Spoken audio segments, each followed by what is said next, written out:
তো আমি এখন ডিম পরোটা বানাবো, এর জন্য পেঁয়াজ কুচি নিয়েছি আর এখন দিচ্ছি স্বাদ মতো লবণ আর দুটো কাঁচা লঙ্কা, টমেটো কুচি। তো ভালো করে মাখিয়ে নিচ্ছি। তো মাখা হয়ে গেছে, এবার দুটো ডিম ফাটিয়ে দিয়ে দিচ্ছি। তো ভালো করে ঘুলে নিচ্ছি। তো এখন আমি রুটিটা আগে থেকে বেলে রেখেছিলাম, তো এখন দিয়ে দিচ্ছি। তো ডিমগুলো দিয়ে পাল্টে নিলাম।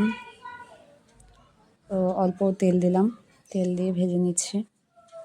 তো এটা ভাজা হয়ে গেছে, তুলে নিলাম, পরেরটা করে নেব আবার।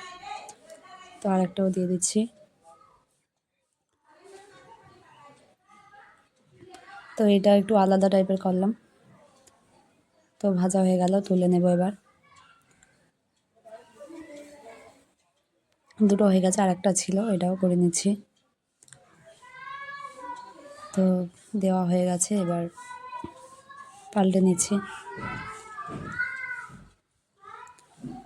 তো কার কার ভালো লেগেছে কমেন্টে অবশ্যই জানাবেন, আর একটা শেয়ার করে পাশে থাকবেন। ধন্যবাদ।